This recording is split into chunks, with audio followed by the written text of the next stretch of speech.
Había un olor específico en nuestra casa por la mañana, una mezcla del café que yo preparaba y del perfume amaderado que él usaba. Era el olor de la seguridad, de la rutina que yo había aprendido a amar como si fuera una parte de mí. Observaba la luz del sol invadir la cocina, cortando el ambiente en franjas doradas, y sentía que cada objeto, cada rincón, contaba nuestra historia. La taza que él me regaló, la pequeña grieta en el azulejo que solo nosotros sabíamos dónde estaba. Era un construido entre los dos, y yo era su guardiana silenciosa, la curadora de nuestras memorias cotidianas, creyendo firmemente que aquel era mi propósito más noble y mi mayor felicidad.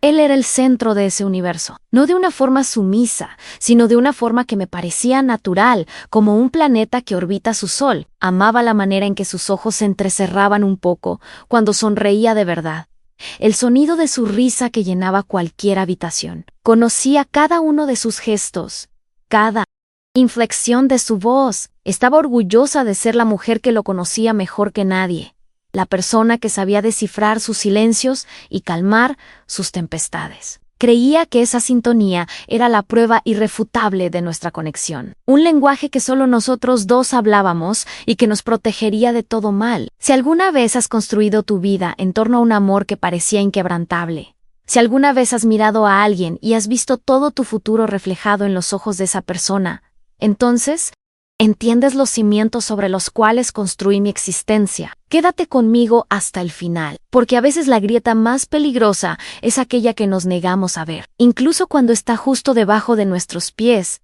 amenazando con tragarse todo lo que un día llamamos hogar y verdad. Recuerdo las noches de viernes, cuando abríamos una botella de vino y hablábamos de todo y de nada. Planeábamos viajes que tal vez nunca haríamos. Nos reíamos de historias antiguas. Construíamos nuestro futuro, en conversaciones que se extendían hasta la madrugada. Era en esos momentos que me sentía más viva, más completa. La complicidad era nuestro cimiento, o al menos eso creía yo. Me sentía la mujer más afortunada del mundo por tener no solo un marido, sino un compañero, un verdadero amigo en quien podía confiar mi propia alma sin miedo ni reservas. Nuestro apartamento era un santuario de recuerdos. Cada fotografía en la estantería contaba un capítulo de nuestro viaje. El primer viaje, el día de la boda, la adopción de nuestro perro. Yo las limpiaba todas las semanas, no solo para quitar el polvo, sino para revivir cada uno de aquellos momentos Irayon Ritual. Tocaba nuestros rostros sonrientes y sentía la misma alegría de aquel día. Creía que éramos inmunes al tiempo, al desgaste que veía corroer a otras parejas. Nosotros éramos diferentes. Nosotros teníamos algo real, algo sólido, algo que el mundo de ahí fuera no podría tocar. Su oficina, en el centro de la ciudad, era una extensión de nuestra casa. Yo ayudé a elegir cada detalle, desde el color de la pared hasta la silla ergonómica. Era nuestro proyecto, el símbolo de su esfuerzo y de mi dedicación en apoyarlo. Sentía un orgullo inmenso cuando decía el nombre de su empresa. Era nuestra empresa, nuestro éxito. Cada logro suyo era una victoria mía. Yo vivía su vida profesional con la misma intensidad que él, animando, vibrando, preocupándome. Yo era la socia silenciosa entre bastidores, y ese papel me bastaba. Entonces, cosas empezaron a cambiar. Fue sutil, casi imperceptible, como una nota disonante en una melodía familiar. El móvil, que antes quedaba olvidado en cualquier lugar, pasó a estar siempre con la pantalla hacia abajo, un pequeño rectángulo de vidrio y secretos. Se lo llevaba hasta el baño, un hábito nuevo que me extrañó, pero no cuestioné. Lo atribuí a la presión del trabajo, a la necesidad de estar siempre conectado. Mi mente se convirtió en una experta en encontrarle excusas, en suavizar los aristas de nuestra realidad que comenzaba a volverse puntiaguda. Las conversaciones nocturnas se fueron acortando. Su cansancio parecía crónico, una barrera que se levantaba entre nosotros tan pronto como cruzaba la puerta. Sus respuestas se volvieron monosilábicas. Sus ojos, distantes, parecían fijar un punto cualquiera detrás de mí, nunca en mí. Yo intentaba sacar tema, le preguntaba por su día, pero las respuestas eran siempre vagas, genéricas. Agotador, decía lo de siempre. Elsa, que antes era cómodo, ahora se había vuelto pesado, denso, cargado de palabras no dichas que yo no conseguía descifrar, pero que sentía en la piel. Empecé, term invisible. Podía cambiarme el pelo, ponerme un vestido nuevo, preparar su plato favorito. Él no se daba cuenta. O, si se daba cuenta, el cumplido era automático, vacío, desprovisto de aquel brillo en la mirada que antes me lo decía todo. Me miraba en el espejo y me preguntaba si todavía era la misma mujer de la que se había enamorado. La duda empezó a echar raíces en mí, una mala hierba silenciosa que crecía en el suelo fértil de mi inseguridad. La culpa, de alguna forma, recaía sobre mí. Quizás no me estaba esforzando lo suficiente. Los viajes de negocios se volvieron más frecuentes. Fines de semana enteros en los que la casa se sentía demasiado grande, demasiado silenciosa. Yo intentaba llenar el vacío con amigos, con aficiones, pero todo parecía un paliativo. La verdad es que mi alegría estaba ligada a su presencia, y en su ausencia me sentía descalibrada, incompleta. Él llamaba, la voz siempre apresurada. ¿Un hola? ¿Todo bien? Aquí hay mucho lío. Te llamo luego, que se convirtió en el guión estándar. Y yo, al otro lado de la línea, siempre decía que todo estaba bien, con una sonrisa que él no podía ver. Hubo una noche en que preparé una cena especial. Velas, nuestra música sonando bajo. Quería rescatar un poco de nuestra magia, demostrarme a mí misma que todavía estábamos ahí. Llegó tarde, con el rostro tenso, y apenas tocó la comida. Se disculpó, dijo que había surgido un gran problema en la empresa y que su cabeza estaba a mil. Yo lo entendí, yo siempre lo entendía. Apagué las velas, guardé la comida y lo observé quedarse dormido en minutos, de espaldas a mí, dejando un abismo frío en medio de nuestra cama. La distancia no era solo física, era digital. Los mensajes intercambiados durante el día, que antes estaban llenos de cariño y planes para la noche, se resumieron a cuestiones: ¿paga la factura de la luz? ¿Necesito esa camisa planchada? Yo releía nuestras conversaciones antiguas, buscando vestigios del hombre que me enviaba poesías, y decía que me echaba de menos 2 horas después de que yo me hubiera ido. Era como mirar un fósil, el registro de algo que un día estuvo vivo, pero que ahora estaba petrificado, muerto. Me sentía cada vez más sola, incluso con él a mi lado. Era una soledad acompañada, la más cruel de todas. Estar en el mismo espacio que alguien y sentir que hay un océano entre ustedes. Lo observaba teclear en el móvil, con una sonrisa discreta en la comisura de los labios, y me preguntaba con quién hablaba, qué buena noticia había recibido y por qué no la compartía conmigo. La confianza, que siempre fue mi puerto seguro, comenzaba a ser corroída por la marea de la sospecha, pero yo me aferraba a ella con todas mis fuerzas. Empecé a dudar de mi propia percepción. ¿Estaría imaginando cosas? ¿Siendo paranoica necesitada? ¿A mí? Decía que estaba demasiado sensible, que la presión del trabajo era la única culpable de su ausencia. Y yo quería creer. Deseaba con toda mi alma que él tuviera razón, que fuera solo una fase, una tormenta que pronto pasaría y nos dejaría más fuertes. La negación es un mecanismo de defensa poderoso, un velo que tejemos para protegernos de una verdad que nuestra alma aún no tiene fuerzas para encarar. El chasquido llegó un miércoles lluvioso. Me llamó diciendo que se quedaría hasta más tarde en la oficina para finalizar una propuesta importante. Su voz sonaba convincente, como siempre. No me esperes despierta, mi amor, dijo. Y yo, como siempre, respondí, está bien, cuídate. Take care. Las palabras salieron de mi boca por costumbre, pero su eco en mi pecho sonó hueco, sin vida. Colgué el teléfono y sentí un impulso, una necesidad súbita e inexplicable de romper aquella rutina de espera y pasividad. Decidí hacer algo que no hacía en años al llevarle la cena a la oficina. Un gesto de cariño para demostrarle que yo todavía estaba ahí, que lo apoyaba incondicionalmente. Preparé su comida favorita, la puse en una bolsa térmica y sentí una chispa de esperanza. Quizás era eso lo que necesitábamos. Un gesto inesperado, una ruptura en la monotonía. Imaginé su sonrisa al verme, el abrazo apretado, la gratitud en sus ojos. Estaba intentando, una vez más, arreglar nuestra grieta con amor. El camino hasta el centro de la ciudad lo hice bajo una lluvia fina y persistente, que emborronaba las luces de los coches,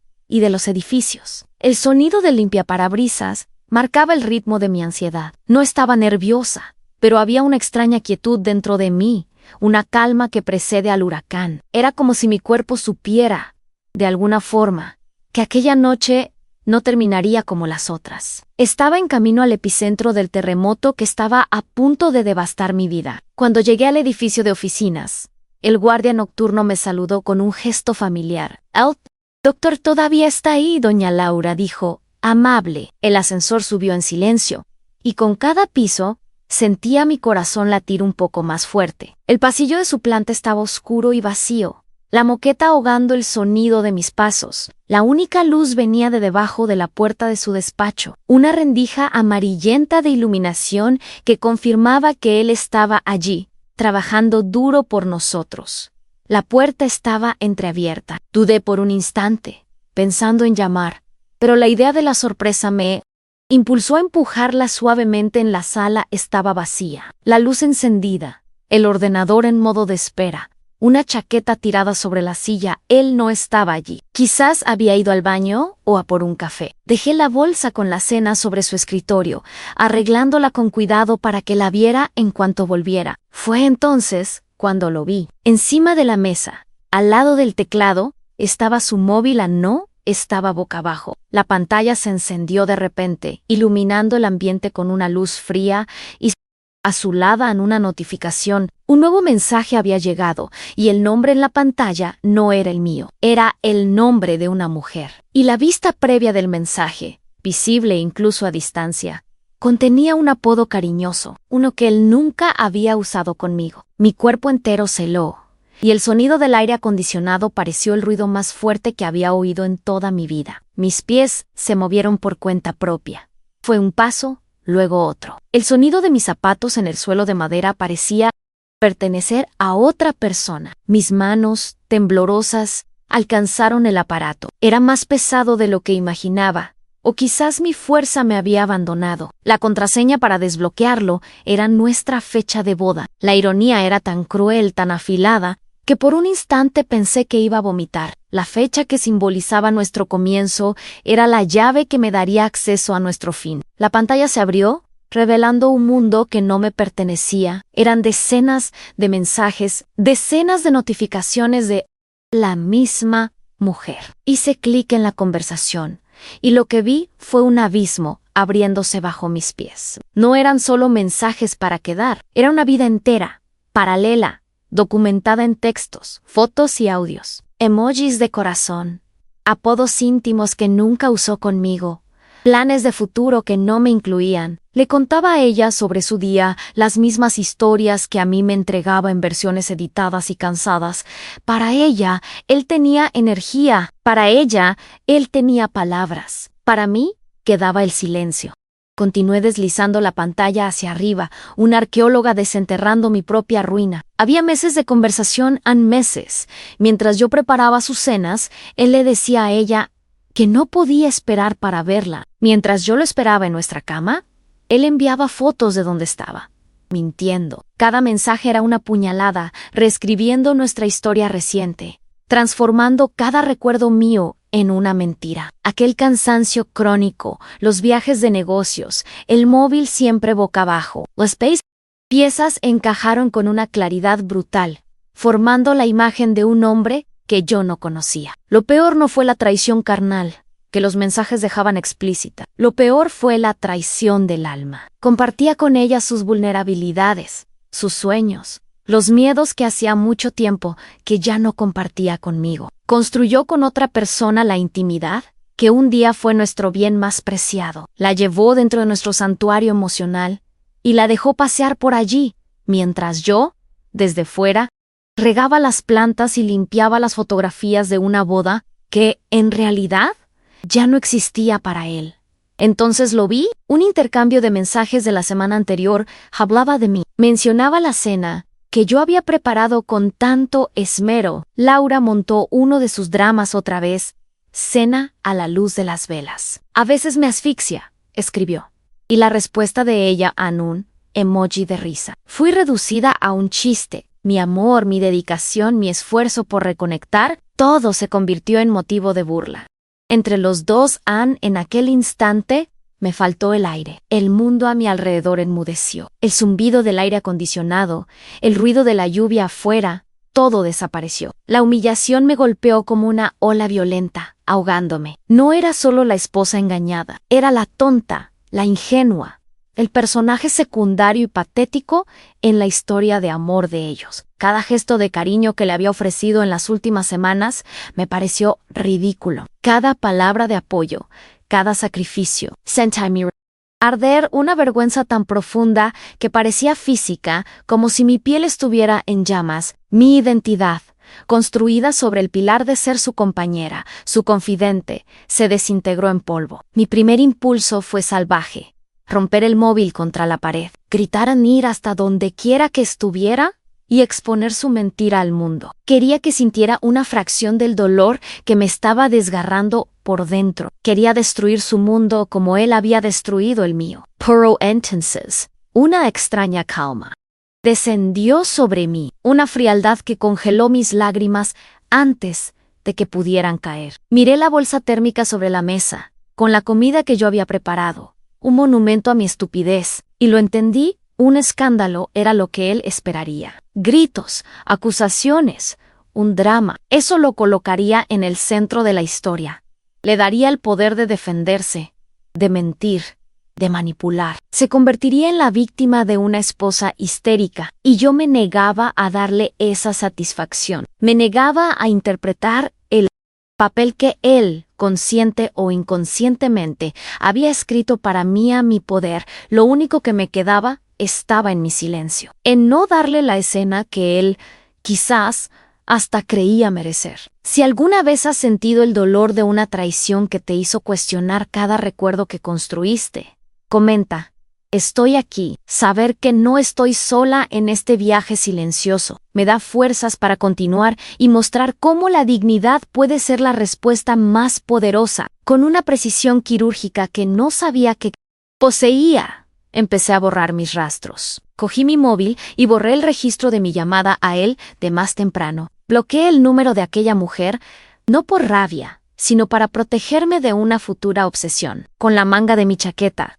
limpié mis huellas dactilares de su aparato, de la pantalla lisa y fría que contenía todo su veneno. Puse el móvil de vuelta en el lugar exacto donde lo encontré, pero esta vez, con la pantalla hacia abajo, como él siempre hacía, devolviéndole su secreto. Congelable. El olor de la comida ahora era nauseabundo, el olor de mi dedicación desperdiciada. Caminé hasta la puerta y la cerré detrás de mí con un cuidado infinito para no hacer ruido. El pasillo oscuro pareció más largo que a la ida. Cada paso era pesado, como si estuviera caminando en el fondo del océano. Ya no estaba huyendo de una sala. Me estaba retirando de una vida, de una ilusión de 15 años que se deshizo en 15 minutos. El ascensor llegó, y el sonido de la campana fue como una alarma, despertándome a mi nueva realidad. Las puertas de metal se abrieron, y me enfrenté a mi reflejo. Vi a una mujer que no reconocí, pálida, los ojos grandes y oscuros,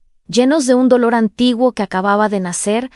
No había lágrimas. Mi rostro era una máscara de yeso, impasible. El dolor era tan inmenso que había paralizado todo, incluida mi capacidad de expresarlo. Era una estatua de mí misma, cargando las ruinas de mi mundo por dentro. Pasé junto al guardia nocturno que me dedicó una sonrisa simpática.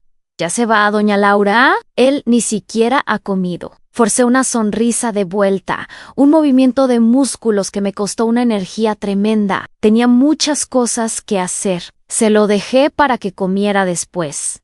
Mentí con una facilidad que me asustó. La mentira era ahora el idioma de aquel lugar, de aquella vida. Y yo, que siempre valoré la verdad, me había vuelto fluida en ella en un abrir y cerrar de ojos, por pura necesidad de supervivencia. La lluvia había arreciado.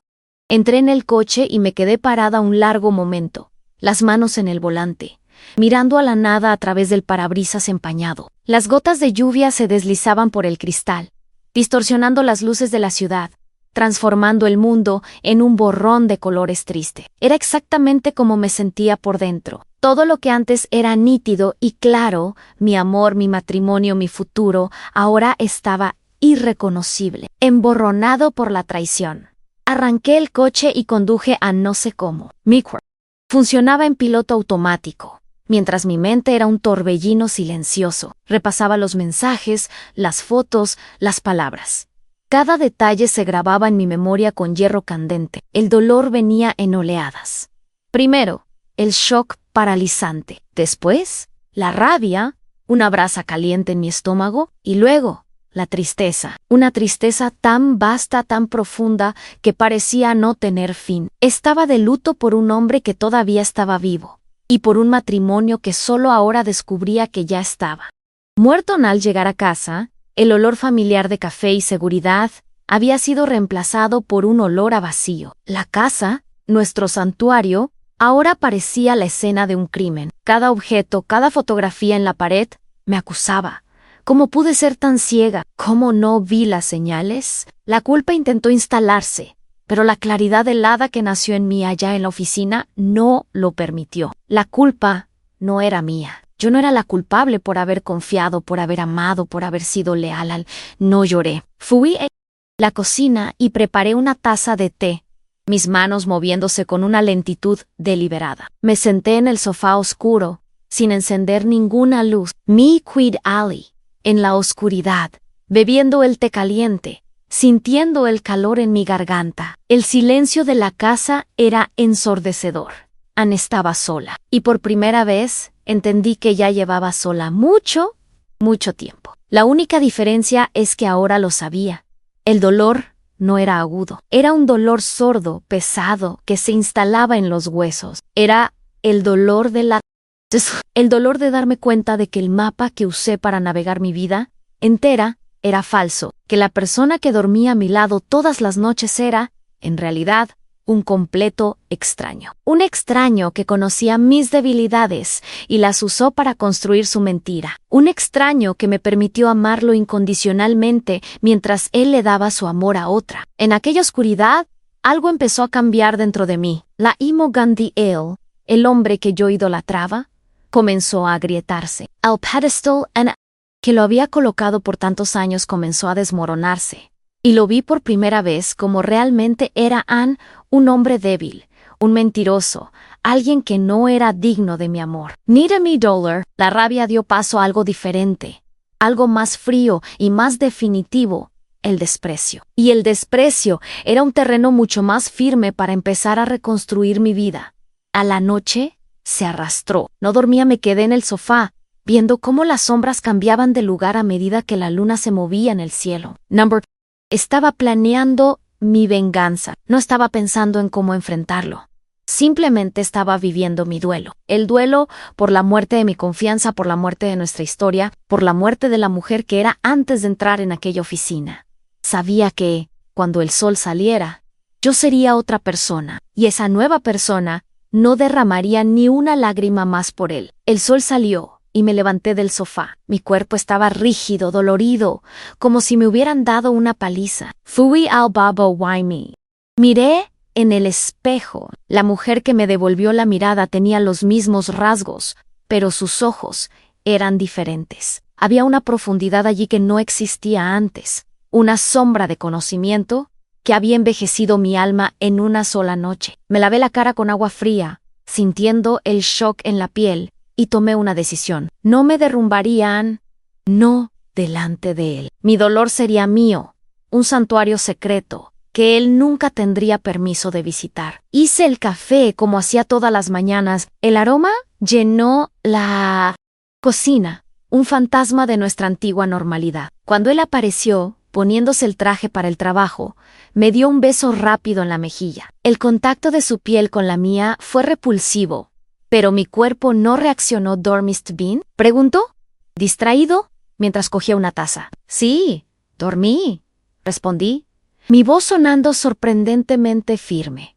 Él no notó la diferencia. Estaba demasiado ocupado en su propio mundo, en su propia telaraña de mentiras, para darse cuenta de que la mosca se había escapado de la red. Los días que siguieron fueron un ejercicio de autocontrol. Me convertí en una observadora en mi propia casa. Lo veía teclear en el móvil y sabía exactamente para quién eran aquellas sonrisas. Lo oía dar excusas para llegar tarde, y conocía la verdad detrás de cada palabra. El dolor no disminuyó, pero se transformó. Dejó de ser una herida abierta y se convirtió en un núcleo de hielo en mi pecho. Lo miraba y ya no sentía amor o rabia. Sentía una pena distante y una especie de asco sereno por su debilidad moral. Él empezó a notar el cambio, pero no de la forma que yo esperaba. Mi calma lo desconcertaba. Acostumbrado a mi atención, a mis preguntas sobre su día, mi silencio se convirtió en un espejo. «Estás callada», decía, mirándome de forma inquisitiva. «¿Ha pasado algo?» Y yo respondía, con una sonrisa vaga, «Solo estoy cansada». La verdad es que nunca había estado tan despierta. Estaba despierta a la farsa, y eso me daba una fuerza que él no podía comprender. Estaba perdiendo el control sobre mí, y eso lo asustaba. Pasé a moverme por la casa de forma diferente. Antes, tocaba los objetos con cariño, como reliquias de nuestra historia. Ahora, los veía como meros objetos. El sillón donde leíamos juntos, la mesa donde cenábamos, todo había perdido el alma, el significado. Eran solo madera, tela y metal. Me estaba desapegando emotionalmente de cada pedazo de aquella vida. Era un proceso lento, interno, una despedida silenciosa de todo lo que un día llamé hogar, preparando mi espíritu para la partida que sabía que era inevitable. Empecé a hacer planes, de forma discreta, casi secreta. Durante el día, cuando él estaba en la oficina viviendo su otra vida, yo estaba en el ordenador, buscando apartamentos para alquilar en otro BR. Hice una lista mental de mis pertenencias, de las cosas que eran genuinamente mías, que no estaban contaminadas por su mentira. Mis libros, la ropa que compré con mi propio dinero, las fotos de mis padres. Aaron, pocas descubrí que la mayor parte de mi vida estaba, de alguna forma, entrelazada con la suya. La organización era mi terapia. Mientras él dormía, iba a nuestro despacho en casa y separaba documentos. Mi certificado de nacimiento, mis diplomas, extractos bancarios de una cuenta que mantenía desde antes de casarme. Estaba metódicamente separando el yo del nosotros. Cada papel que ponía en una carpeta separada era un paso hacia mi libertad, un acto de recuperación de mi individualidad, que había dejado adormecer por tanto tiempo. Era un trabajo meticuloso, hecho en la oscuridad de la noche, mi revolución silenciosa. Hubo momentos de debilidad. En medio de la noche, me despertaba y lo veía durmiendo a mi lado. La respiración tranquila y los recuerdos de los buenos tiempos me asaltaban. El recuerdo del hombre del que me enamoré, no del extraño en que se había convertido. Las lágrimas venían, silenciosas, y las secaba rápidamente en la almohada. Me permitía sentir el dolor, el luto por aquel hombre que ya no existía. Pero cuando el sol salía, la mujer de hielo estaba de vuelta, más fuerte y más determinada que antes. El punto de inflexión definitivo ocurrió un sábado. Estábamos desayunando, y su móvil vibró sobre la mesa. El nombre de la mujer brilló en la pantalla por un segundo, antes de que él cogiera el aparato apresuradamente. Nuestras miradas se encontraron, y por primera vez vi pánico en la suya. Él sabía que yo lo había visto, pero no dije nada. Simplemente continué tomando mi café, el silencio estirándose entre nosotros como una cuerda de acero. Fue en ese momento que él perdió todo el poder sobre mí, y supe que era la hora. Ese mismo día, encontré lo que necesitaba, un pequeño apartamento, amueblado, al otro lado de la ciudad. Hice la transferencia del depósito online, usando mis ahorros. Firmé el contrato digitalmente. Todo se hizo en silencio, a través de pantallas y contraseñas. La tecnología que había destruido mi mundo fue la misma que usé para construir mi ruta de escape. Había una justicia poética en ello, una simetría dolorosa que selló mi decisión con un sentido de finalidad. Mientras él estaba fuera, resolviendo una de sus emergencias de trabajo, empecé a hacer las maletas. Solo una no estaba interesada en los bienes materiales, en la división de todo lo que construimos. Aquellas cosas estaban impregnadas de su mentira, y no quería llevarme nada de aquello conmigo. Metí en la maleta mi ropa, mis libros, un pequeño portarretratos con una foto mía, sonriendo, de años antes de conocerlo. Estaba rescatando a la mujer que era antes de él. Cada prenda de ropa que doblaba era un ritual. El vestido que usé en nuestra primera cita lo dejé atrás, la blusa que me regaló por mi cumpleaños. También me estaba despojando no solo de telas, sino de recuerdos. Estaba eligiendo activamente que llevar a mi futuro y, más importante, que dejar en el pasado. La maleta no pesaba, llevaba solo lo esencial, solo lo que era verdaderamente mío. En la ligereza de aquello era liberadora. Cuando terminé, me senté en el sofá del salón, con la maleta a mi lado, y esperé.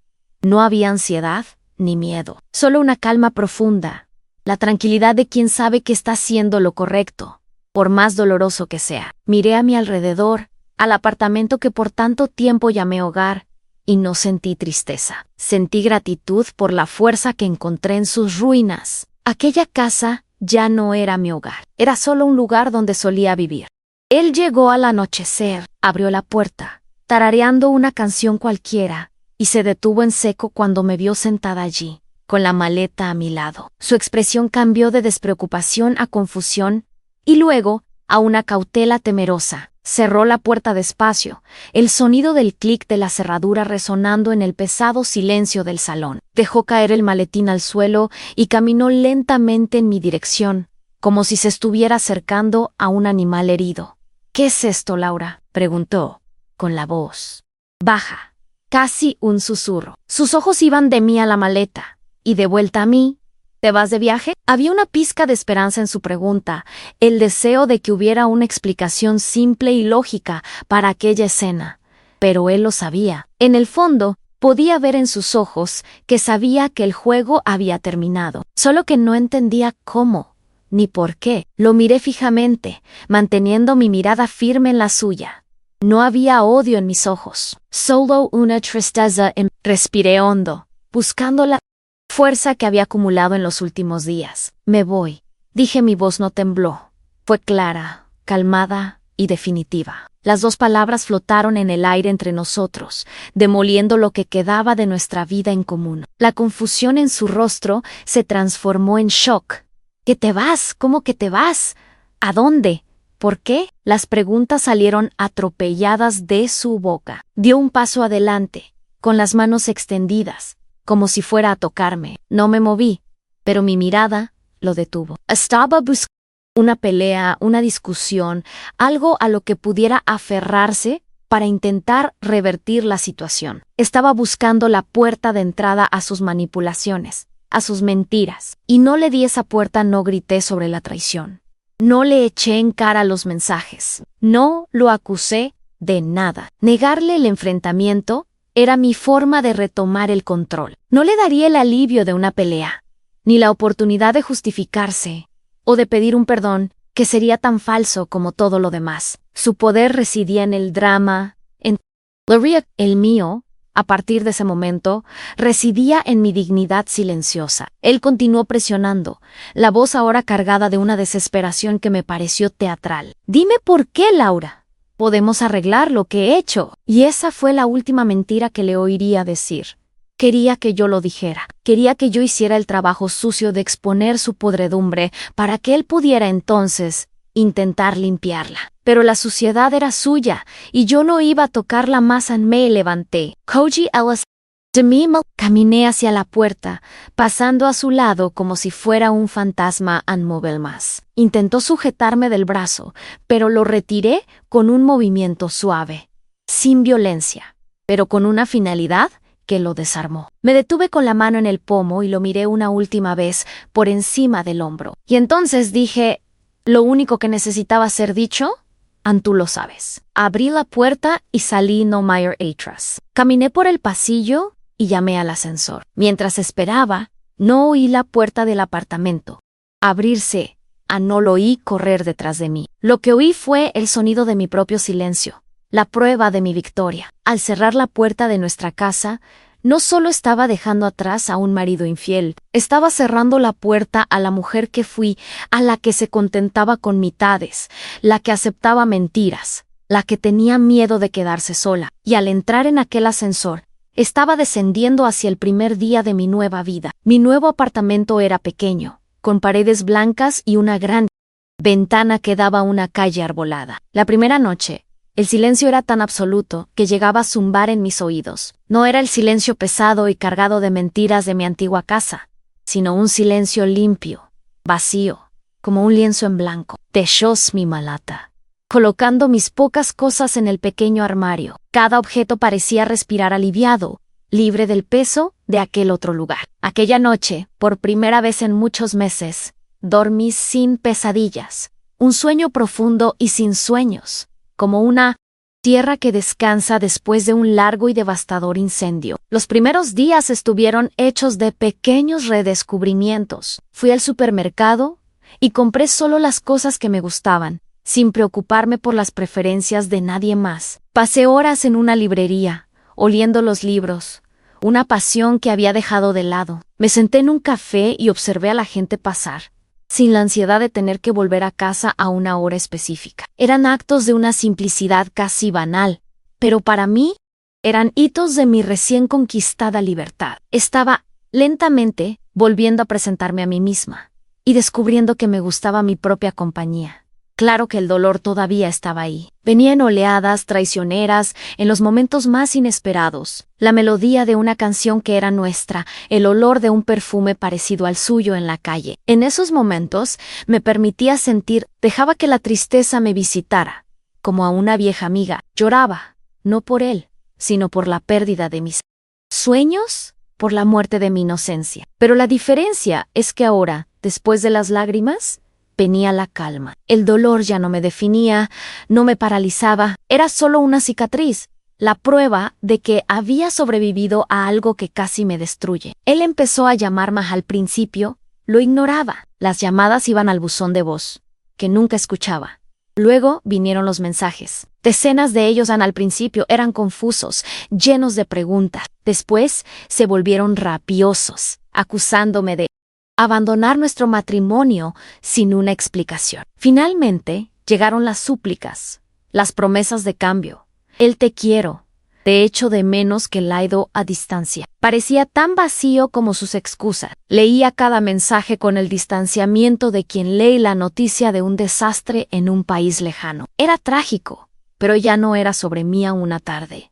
Decidí responder, no con palabras, sino con una única acción. Le envié por una aplicación de mensajería, el contacto de mi abogado, solo el number Y. El número de teléfono a nada más. Fue mi forma de decir que nuestra conversación personal había terminado para siempre. A partir de ese momento, cualquier comunicación entre nosotros sería mediada por la formalidad de la ley. Estaba trazando una frontera final, protegiendo mi paz con el único lenguaje que él, quizás, estaría obligado a respetar anel de las consecuencias. Hubo un día en que me lo encontré por casualidad. Estaba saliendo de una tienda, y él estaba al otro lado de la calle. Miradas se cruzaron por un instante. Parecía más delgado, abatido.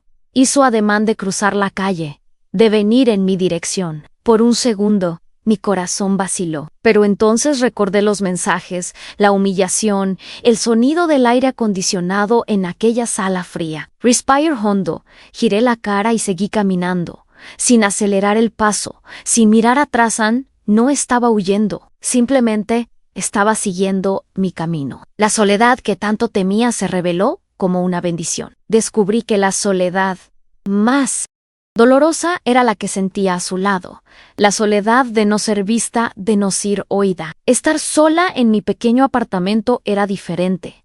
Era tranquilidad, era la libertad de ser yo misma, sin filtros, sin la necesidad de agradar o de amoldarme a las expectativas de otra persona. Aprendí a diferenciar estar sola de ser solitaria. Y yo, por primera vez en mi vida adulta, no era solitaria. Volví a pintar. Un hobby que había abandonado porque él decía que la pintura ensuciaba la casa.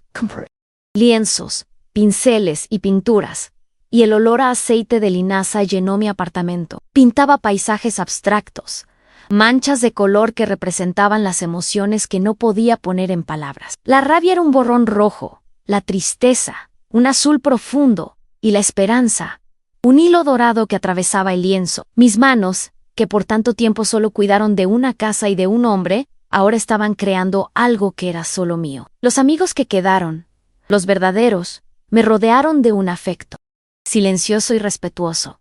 No hacían muchas preguntas, simplemente estaban ahí. Me llevaban a cenar, me invitaban a ir al cine, me escuchaban hablar de mis cuadros con un interés genuino. Entendí que la familia que uno elige es, muchas veces, tan o más fuerte que la familia en la que uno nace. ¿Y el amor de verdad, no se manifiesta en grandes gestos, sino en la presencia constante y leal de quien se queda a tu lado cuando tu mundo se derrumba? Un día, recibí los papeles del divorcio por correo. Me senté en mi pequeña mesa de comedor y los firmé, uno por uno, con un bolígrafo de tinta negra. No sentí dolor ni alivio, sentí solo una sensación de cierre, como cuando terminamos de leer la última página de un libro largo y difícil. La historia fue triste, pero había llegado a su fin, y ahora un nuevo libro con páginas en blanco me estaba esperando. Yo era la única autora de mi nueva historia. Empecé a mirarme en el espejo y a que me gustara la mujer que veía.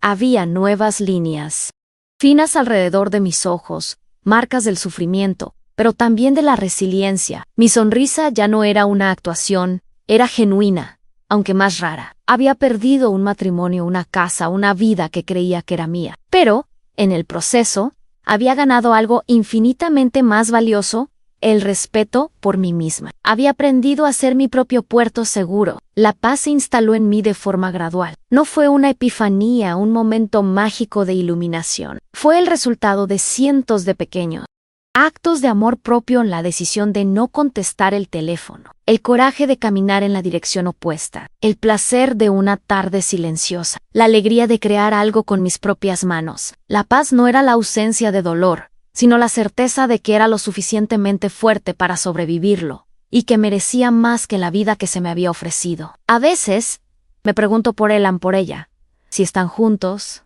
si son felices. Pero el pensamiento es fugaz, como una nube pasajera. La vida dejó de interesarme. El espacio que ocupaban en mi mente fue llenado por otras cosas, a mis proyectos, mis amigos, mis planes para el futuro. La indiferencia es el verdadero opuesto del amor.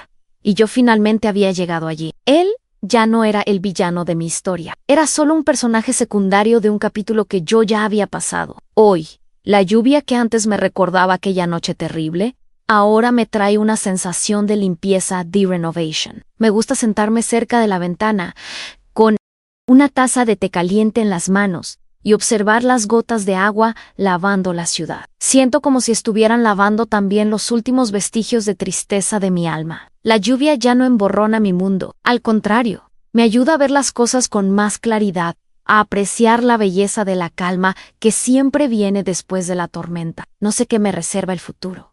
No tengo un plan grandioso, ni estoy buscando un nuevo amor. Aprendí a vivir un día a la vez, a encontrar la felicidad en las pequeñas cosas, a valorar mi propia compañía. El viaje fue el más doloroso de mi vida, un camino a través del infierno, pero salí al otro lado. Y la mujer que emergió de las cenizas es más fuerte, más sabia y, sobre todo, más libre de lo que jamás imaginé posible. Anel me lo quitó todo: la casa, los años de dedicación, la confianza en los demás y en mí misma. Rompió mi fe en el amor y transformó nuestro pasado en un campo minado de recuerdos dolorosos. Por mucho tiempo creí que él había ganado, que su traición me había destruido de forma irreparable. Estaba equivocada. Consiguió demoler la estructura que habíamos construido juntos, pero no se dio cuenta de que, al hacerlo, me liberó de los escombros. Todavía pienso en la palabra nosotros. Durante años fue mi refugio, mi identidad. Nosotros íbamos a viajar. Nosotros compramos esta casa. Nosotros soñábamos con el futuro. Cuando esa palabra se rompió, sentí como si hubiera perdido una parte de mí. Pero el tiempo me demostró que no fue una pérdida. Fue un intercambio. Cambié la seguridad frágil de un nosotros construido sobre mentiras por la fuerza inquebrantable de un yo que finalmente aprendí a conocer y a amar.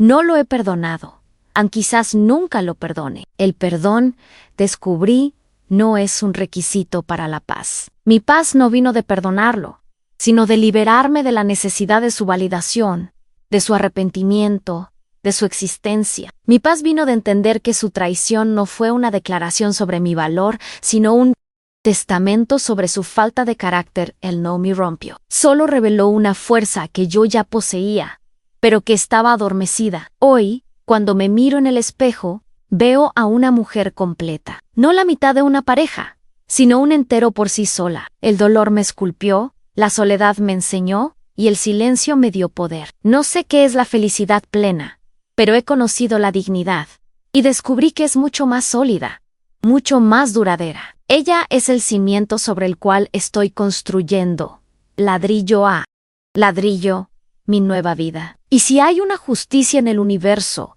no está en la venganza, sino en la indiferencia. Él puede haber ganado una nueva compañera, una nueva historia que contar, pero perdió a la única persona que lo amó en su totalidad, con una lealtad que nunca fue capaz de comprender o de merecer. Él destruyó nuestro hogar, pero, sin querer, me devolvió la única casa que realmente importa a yo misma.